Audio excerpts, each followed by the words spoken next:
जय हिंद फ्रेंड्स। आज हम लोग बायोलॉजी का रिवीजन लेक्चर लेके आए हैं जिसमें हम यूपी बोर्ड के लिए 30% कटे हुए सिलेबस के अलावा सभी सिलेबस को बारी बारी से रिवाइज कराएंगे। तो आज का टॉपिक है हमारा sexual reproduction in flowering plant. Pushpi पादपों में लैंगिक जनन कैसे होता है इसके बारे में हम लोग पढ़ेंगे डिटेल्स में। तो आइए रिवाइज करते हैं sexual reproduction in flowering plant. आइए सबसे पहले इस चैप्टर के मीनिंग के बारे में समझते हैं कि आखिर यह चैप्टर क्यों पढ़ा जाता है और एनसीईआरटी में क्यों मेंशन है। तो एनसीईआरटी की लैंग्वेज को समझते हुए आइए आगे बढ़ते हैं। सेक्सुअल रिप्रोडक्शन, लैंगिक जनन। आप लोग को पता है रिप्रोडक्शन को मेनली दो भागों में डिवाइड किया गया है। पहला कौन सा? एसेक्सुअल रिप्रोडक्शन, जिसमें एक पेरेंट की आवश्यकता होती है, और दूसरा सेक्सुअल रिप्रोडक्शन जिसमें दो पेरेंट की आवश्यकता होती है।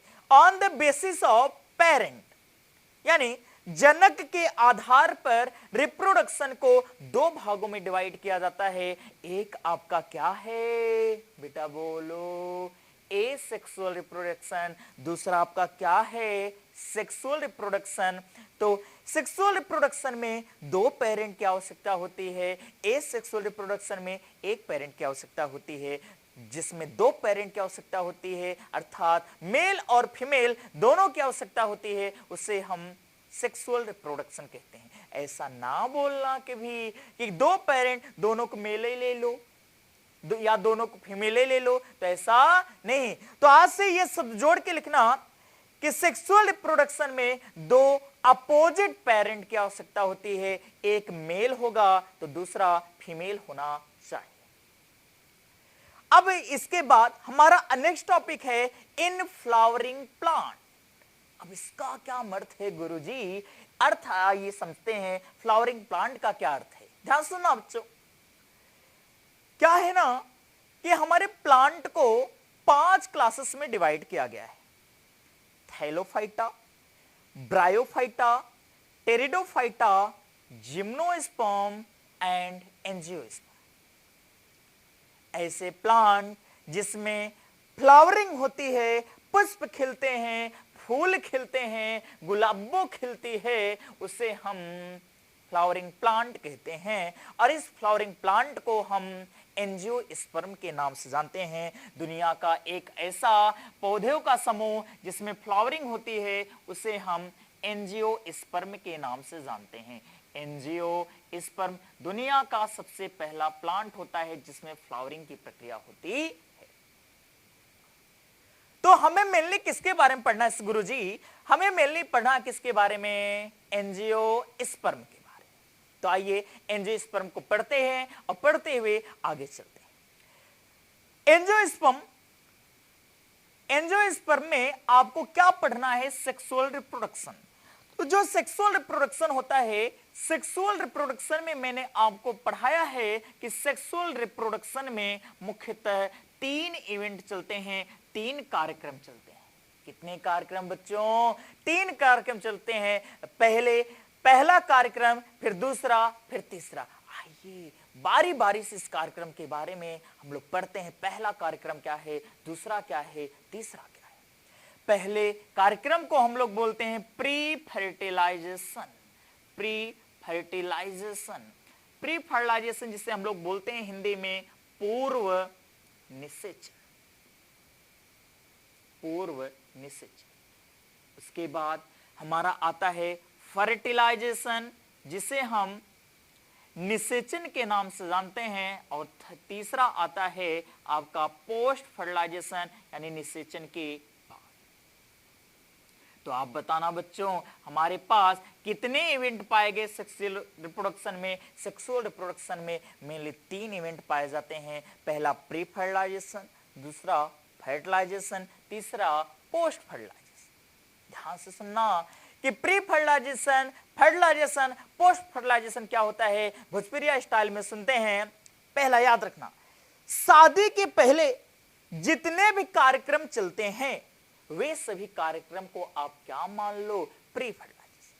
शादी के दिन जो भी कार्यक्रम चलता है उसे हम लोग क्या मानेंगे? फर्टिलाइजेशन। और शादी के बाद जो कार्यक्रम होते हैं उसे हम लोग क्या मानेंगे, पोस्ट फर्टिलाइजेशन। यानी शादी के पहले प्री फर्टिलाइजेशन, बेटा बोलो, शादी के बाद पोस्ट फर्टिलाइजेशन, शादी के दिन फर्टिलाइजेशन की प्रक्रिया होती है। अब आइए इसमें पढ़ते हैं। फर्टिलाइजेशन के ऊपर सबसे पहले हमें पढ़ना है प्री फर्टिलाइजेशन, और ये प्री फर्टिलाइजेशन आपके दो प्रकार के होते हैं। पहले में हम लोग पढ़ते हैं गैमेटोजेनेसिस, गैमेटोजेनेसिस जिसे हम युग्मक जनन के नाम से जानते हैं, और दूसरा हमारा पाया जाता है गैमीट ट्रांसफर, यानी युग्मक को एक स्थान से दूसरे स्थान पर कैसे भेजना है, इसे हम लोग क्या बोलते हैं, गैमीट ट्रांसफर। ध्यान से सुनना, पहला प्रक्रिया पाई जाती है प्री फर्टिलाइजेशन में गैमेटोजेनेसिस, यानी गैमीट का निर्माण करना। दूसरा गैमीट ट्रांसफर, गैमीट का निर्माण जब हो जाता है तो मेल गैमीट और फीमेल गैमीट को क्या करते हैं, मिलाया जाता है। इनको मिलाने के लिए मेल गैमीट हमेशा घोड़ी पे चढ़कर किसके ऊपर, किसके घर जाएगा, फीमेल के घर जाएगा, और कौन सी प्रक्रिया करेगा, फर्टिलाइजेशन की प्रक्रिया करती है।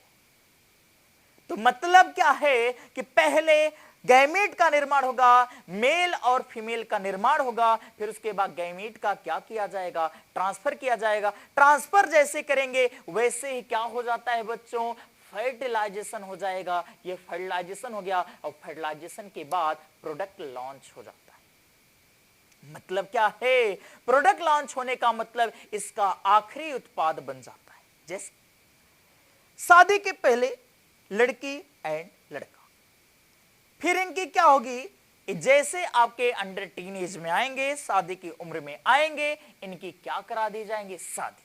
जब शादी होने लगेगी तो लड़का अपने घर से घोड़ी पे चढ़ के या किसी पे चढ़ के कहां पे पहुंचेगा, लड़की के घर। तो इस प्रक्रिया को हमने क्या बोल दिया, गैमीट ट्रांसफर। जैसे शादी हुई, उसके बाद फर्टिलाइजेशन हुआ, फर्टिलाइजेशन के बाद प्रोडक्ट आया। अब प्रोडक्ट क्या आएगा, लड़के से, यानी ये दोनों पेरेंट बन गए, कपल बन गए, इनसे फिर संतान जन्म लेगी, और जो संतान जन्म लेगी वही इनका क्या है, अंतिम उत्पाद है। तो उसे हम लोग क्या बोलेंगे, पोस्ट फर्टिलाइजेशन कहते हैं। तो हमें 3 इवेंट के बारे में पढ़ना है सेक्सुअल रिप्रोडक्शन में। पहला इवेंट प्री फर्टिलाइजेशन, दूसरा फर्टिलाइजेशन, तीसरा पोस्ट फर्टिलाइजेशन इवेंट पाया जाता है। प्री फर्टिलाइजेशन में 2 इवेंट याद रखना, गैमेटोजेनेसिस यानी युग्मक जनन, युग्मकों का निर्माण होगा, गैमीट का निर्माण होगा, और दूसरा गैमीट ट्रांसफर, गैमीट का निर्माण करने के बाद गैमीट को ट्रांसफर किया जाएगा एक स्थान से दूसरे स्थान। आइए इस कड़ी में आगे देखते हैं। तो इसमें सबसे पहले हमें पढ़ना है किसके बारे में, सेक्सुअल रिप्रोडक्शन के बारे में। 3 बातें याद रखना, उसके बाद हम लोग क्या करते हैं, आगे चलते हैं। Flowering plant, angiosperm. बोलते हैं सर, एंजियोस्पर्म प्लांट के अंदर, एंजियोस्पर्म प्लांट के अंदर फ्लावर का निर्माण होता है। किसका निर्माण होता है, फ्लावर का निर्माण होता है, यानी पुष्प का निर्माण होता है।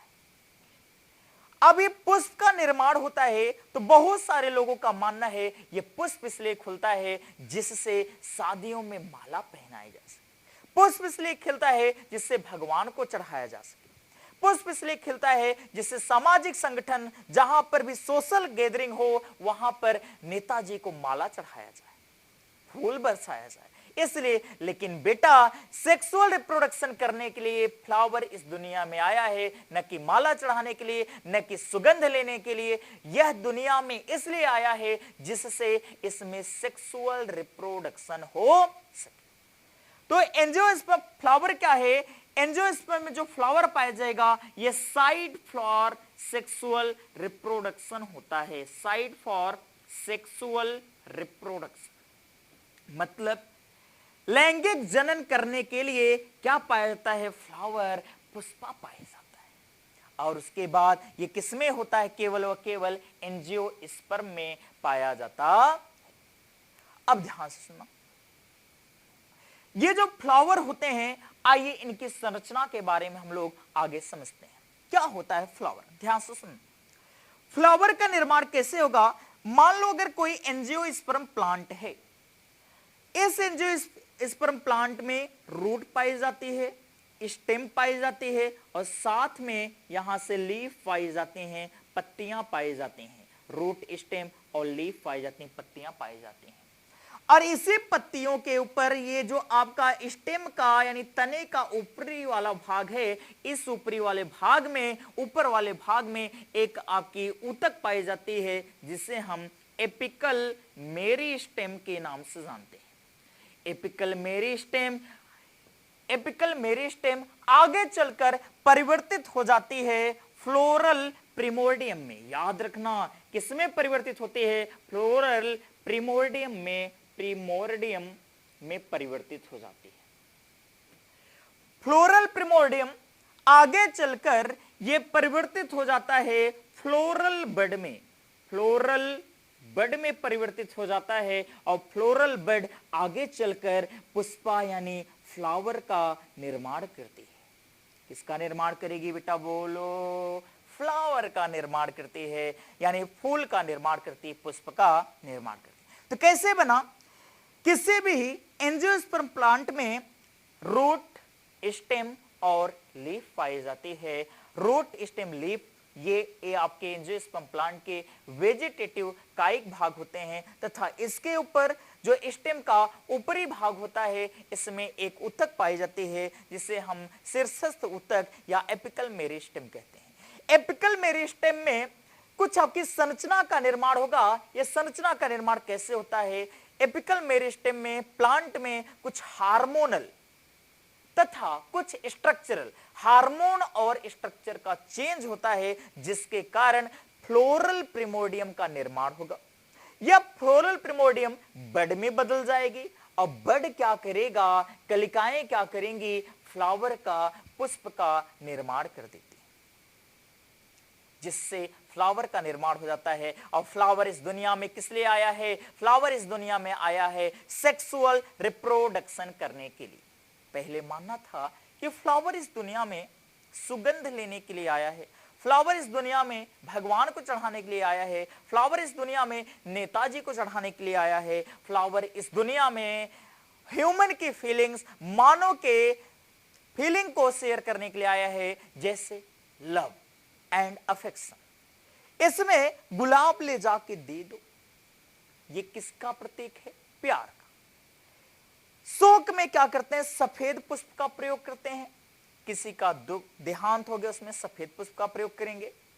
तो ये सब अपने दुख में, हर्ष में, साथ ही साथ प्यार को और आकर्षण को व्यक्त करने के लिए फ्लावर का प्रयोग किया जाता है, ऐसा मानना था। लेकिन वैज्ञानिकों का मानना है, और यह बात सही भी है, फ्लावर इस दुनिया में सेक्सुअल रिप्रोडक्शन करने के लिए ही आया है, जिसमें सेक्सुअल रिप्रोडक्शन होते हैं। और सेक्सुअल रिप्रोडक्शन में 3 इवेंट याद रखना, प्री फर्टिलाइजेशन, फर्टिलाइजेशन और पोस्ट फर्टिलाइजेशन। और फर्टिलाइजेशन में 2 इवेंट, गैमेटोजेनेसिस और गैमेट ट्रांसफर होती है।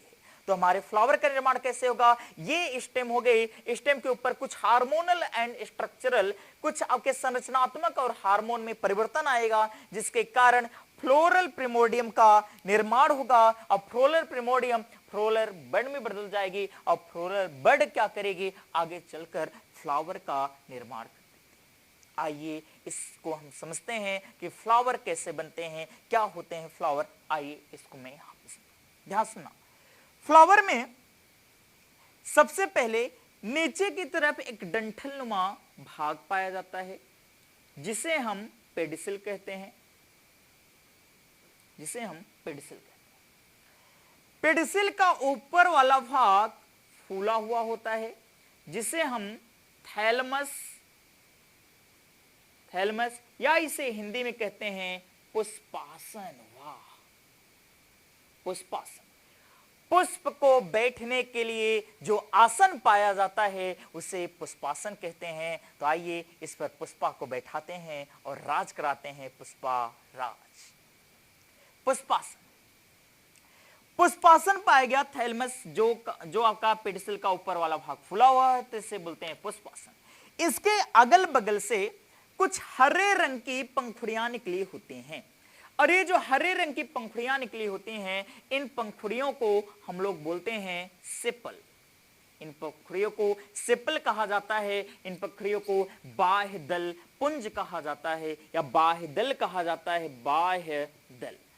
अब बाह्य दल के समूह को हम लोग बोलते हैं कैलिक्स और कैलिक्स को हम लोग बोलते हैं बाह्य दल पुंज। पुंज का मतलब गुच्छा। अब देखना गुलाब को, गुलाब जैसे हाथ में लोगे, ये एक डंठलनुमा जिसे आप पकड़ते हो डंठलनुमा भाग होता है, ऊपर की तरफ नीचे की तरफ कुछ लटक कर आपकी पंखुड़ियां नीचे लटकी होती हैं या जुड़ी रहती हैं। जैसे आप देखो बैगन में कुछ हरे रंग का भाग ऐसे करके जुड़ा रहता है, वह आपका क्या है, सेपल है।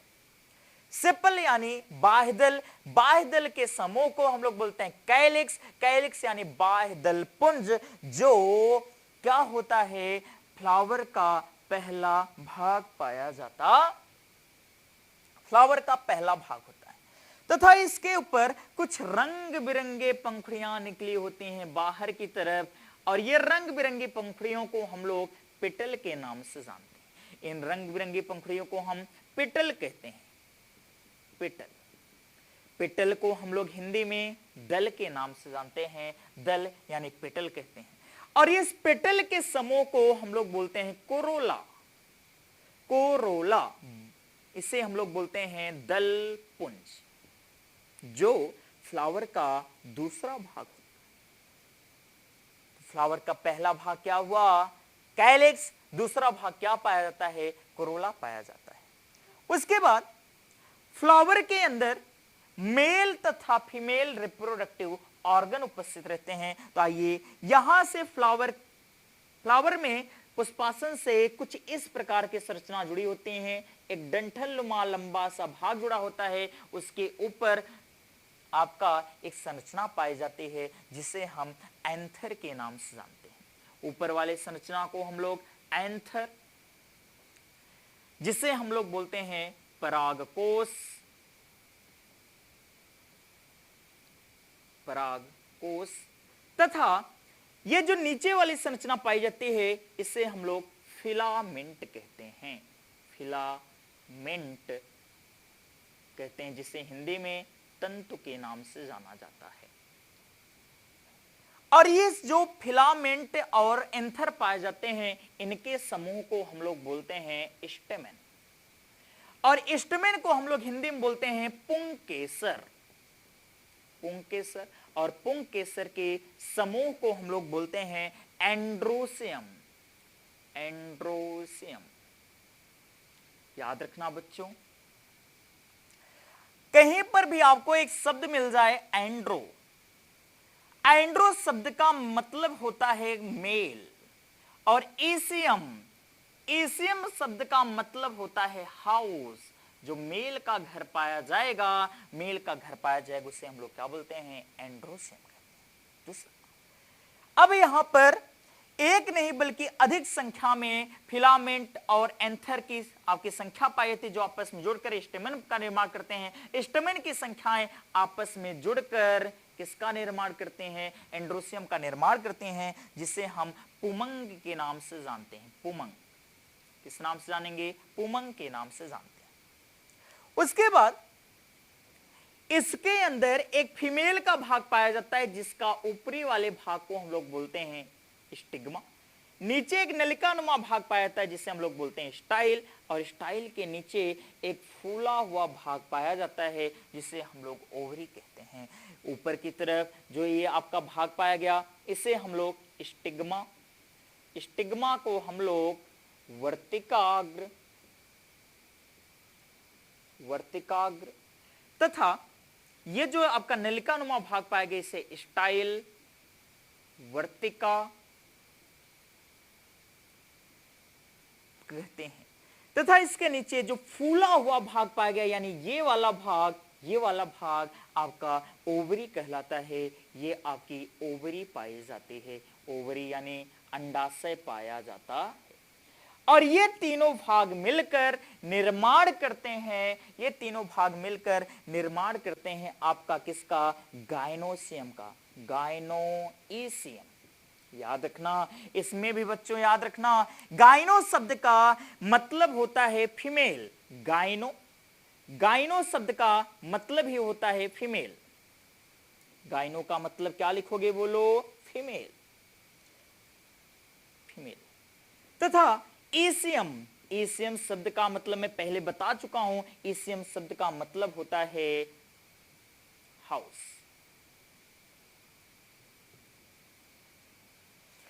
तो यानी जो फीमेल की हाउस पाई जाती है उसे क्या बोलते हैं, एंड्रोसियम कहते हैं। अब ध्यान सुनो, स्टिग्मा, स्टाइल, ओवरी, तीनों को मिलाकर हम इसे बोलते हैं क्या, इसे हम लोग बोलते हैं, एक और नाम से जानते हैं इसे, के समूह को हम लोग बोलते हैं कार्पेल, जिसे हम लोग स्त्री केसर, या इसी को हम लोग पिस्टिल के नाम से जानते हैं।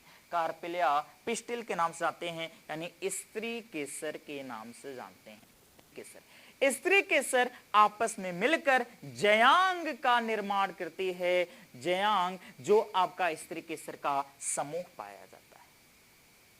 तो ये फीमेल के, आपके फीमेल के भाग पाए गए। तो फ्लावर के मुख्यतः 4 भाग पाए जाते हैं। पहला भाग क्या है, कैलेक्स, दूसरा भाग क्या है, कोरोला, तीसरा भाग पाया जाता है एंड्रोसियम, और चौथा भाग पाया जाता है गाइनोसियम। तो कोई आपसे पूछे तो क्या बताओगे, फ्लावर में मुख्यतः 4 भाग पाए जाते हैं। पहले भाग को बोलते हैं कैलिक्स, दूसरा भाग कोरोला, तीसरा एंड्रोसियम, चौथा गाइनोसियम। आइए मैं यहां पर आपको लिख के दिखा देता हूं। पहले भाग को हम लोग बोलते हैं कैलिक्स, दूसरे भाग को हम लोग बोलते हैं कोरोला, तथा तीसरे भाग को हम लोग बोलते हैं एंड्रोसियम, तथा चौथे भाग को हम लोग बोलते हैं गाइनोसियम। अब कैलिक्स को हम लोग कहते हैं, कैलिक्स को हम लोग बाह्यदल पुंज, बाह्यदल पुंज, बाह्यदल पुंज कहते हैं। इसे हम लोग कहते हैं दलपुंज, और इसे हम पुमंग,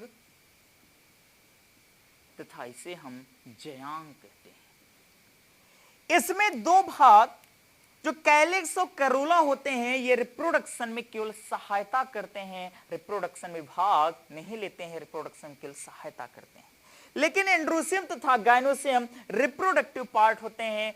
एंड्रोसियम मेल का रिप्रोडक्टिव पार्ट है, जबकि गाइनोसियम फीमेल का रिप्रोडक्टिव पार्ट पाया जाता है। तो यहां पर आपके कितने पार्ट पाए गए, फ्लावर में 4 पार्ट पाए जाते हैं, कैलिक्स, कोरोला, एंड्रोसियम और गाइनोसियम पाया जाता है।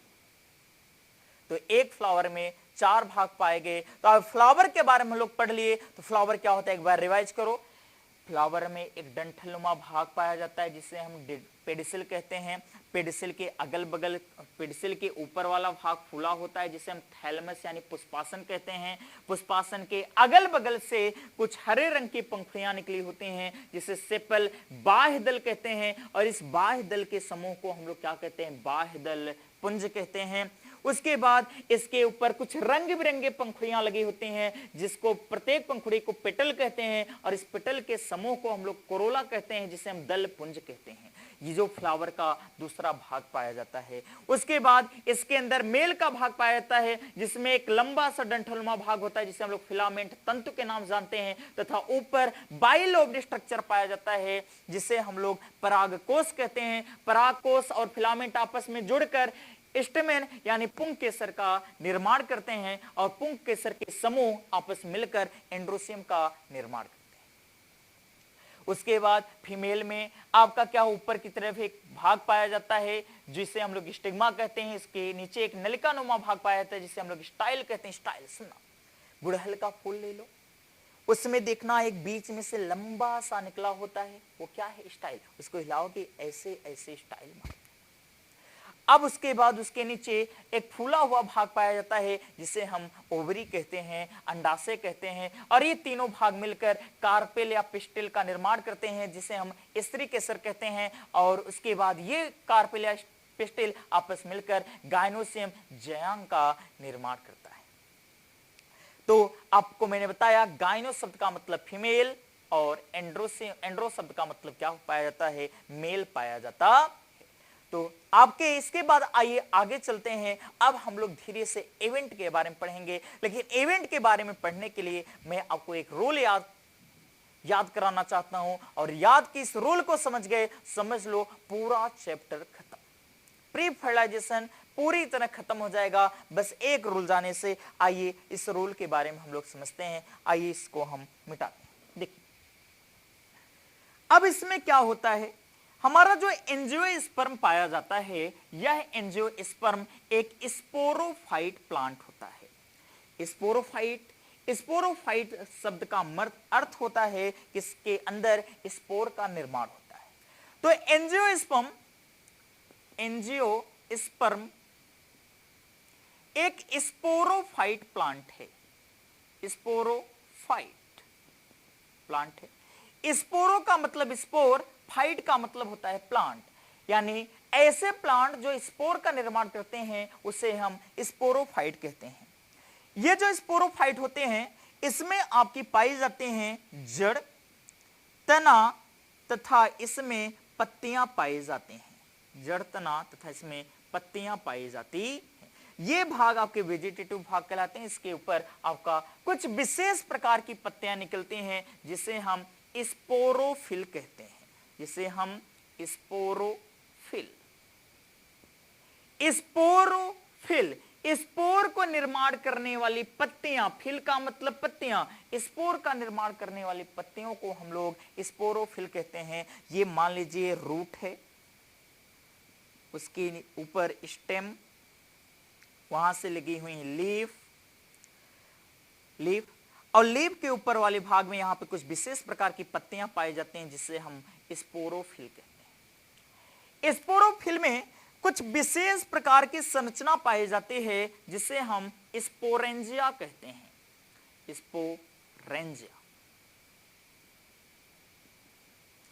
स्पोरेंजिया में आपके कुछ सेल पाए जाते हैं, इसमें कुछ टिश्यू पाए जाते हैं। इस टिश्यू को बोलते हैं स्पोरोजेनस टिश्यू।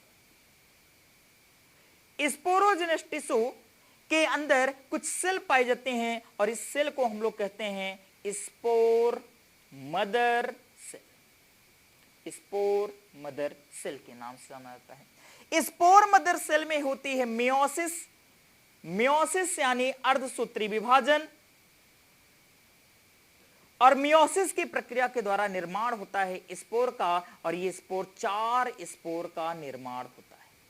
तो फिर से सुनना, ये एंजियोस्पर्म एक स्पोरोफाइट प्लांट है। यह आपका 2n पाया जाता है। स्पोरोफिल में आपको ढूंढना क्या है, स्पोरोफिल यानी स्पोर के निर्माण करने वाली पत्तियों को ढूंढना है, जो कि ये भी क्या पाया जाता है 2n। उसके अंदर हम ढूंढेंगे क्या, स्पोरेंजिया। एंजिया का मतलब होता है इट विल प्रोड्यूस, जिसका भी कोई वस्तु निर्माण करती है उसे हम लोग बोलते हैं एंजिया, सब लगा देते हैं। जैसे अवनीस का निर्माण करने वाले सेल का नाम क्या होगा, अवनीसिनेंजिया, एंजिया शब्द लगा देते हैं। उसके बाद स्पोरेंजिया के अंदर कुछ टिश्यू पाए जाते हैं जिसे हम लोग बोलते हैं स्पोरोजेनस टिश्यू। स्पोरोजेनस टिश्यू में हमें ढूंढना क्या है, स्पोर मदर सेल। स्पोरेंजिया भी 2n पाए जाते हैं, स्पोरोजेनस टिश्यू भी 2n पाए जाते हैं, स्पोर मदर सेल भी 2n पाए जाते हैं। लेकिन इसमें मियोसिस होने से जो स्पोर बनते हैं सभी स्पोर हैप्लॉइड यानी n बनते हैं। 4 स्पोर का क्या होता है, निर्माण होता है। ये स्पोर आगे चलकर गैमेटोफाइट, याद रखना गैमेटोफाइट, गैमीट को निर्माण करने वाली संरचना का निर्माण करते हैं, और ये गैमेटोफाइट आगे चलकर गैमीट का निर्माण करती। तो ये यन पाया गया, ये भी क्या पाया जाता है, यन। तो ये आपका भैया इस एंजियोस्पर्म में हमें स्पोरोफाइट से गैमेटोफाइट और गैमेटोफाइट से गैमीट का निर्माण करना है। वंस मोर, आइए इस चीज को याद रखना क्या है इसके बारे में पढ़ते हैं। एंजियोस्पर्म जैसे दिख जाए, angiosperm root, stem, leaf, flower जैसे दिख जाए वैसे उसमें क्या ढूंढो, स्पोरोफाइट। उसे क्या बोलेंगे, स्पोरोफाइट। स्पोरोफाइट जैसे मिल जाए उसमें कुछ विशेष पत्तियां देखो जिसे बोलते हैं स्पोरोफिल। स्पोरोफिल 2n होता है, द्विगुणित होती है। स्पोरोफिल जैसे मिल जाए उसके अंदर विशेष संरचना देखो स्पोरेंजिया भी 2n द्विगुणित पाई जाती है। और स्पोरेंजिया जैसे मिल जाए उसके अंदर हमें देखना है स्पोरोजेनस टिश्यू। स्पोरोजेनस टिश्यू जैसे देख जाए, टिश्यू किससे मिलकर बने होते हैं? ऊतक किससे मिलकर बने होते हैं? सेल से। उसके अंदर देखना है स्पोर मदर सेल, ये भी ट्विन होते हैं। इसके अंदर होगा मियोसिस, मियोसिस से किसका निर्माण होगा? स्पोर का। कितने स्पोर का निर्माण होता है?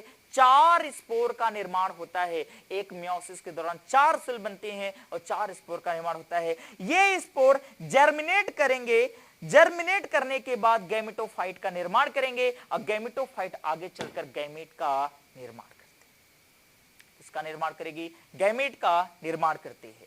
तो आप लोग याद रखना, ये रोल कभी मत भूलना, और ये रोल आप हमेशा याद रखना, तो आपको sexual reproduction in flowering plant में कोई दिक्कत नहीं आएगी, प्री फर्टिलाइजेशन पढ़ने में कोई दिक्कत नहीं आएगी। याद रखना बच्चों, ये जो स्पोरोफिल पाए जाते हैं, ये 2 प्रकार की पाए जाते हैं।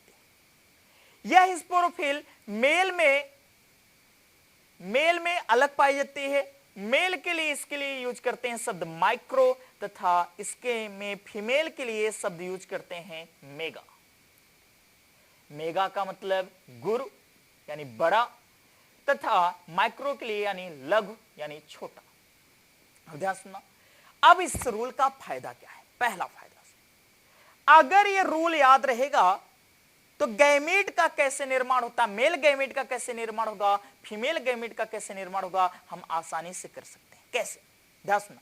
एंजियोस्पर्म में क्या मिला? स्पोरोफाइट। हम मेल के लिए बता रहे हैं, मेल के लिए। एंजियोस्पर्म में क्या मिला? स्पोरोफाइट। स्पोरोफाइट में क्या ढोलो? स्पोरोफिल। लेकिन मेल की बात करें तो कौन शब्द का प्रयोग करेंगे? माइक्रो। तो ये स्पोरोफाइट में micro sporophyll, micro sporangia, micro sporogenous tissue, micro spore mother cell, जिसे पॉलन मदर सेल के नाम से भी जाना जाता है। और पॉलन मदर सेल से किसका निर्माण होगा? माइक्रो स्पोर का। और माइक्रो स्पोर से कौन बन जाएगा? Pollen grain. और पॉलन ग्रेन से किसका निर्माण हो जाता है? गैमेट का निर्माण।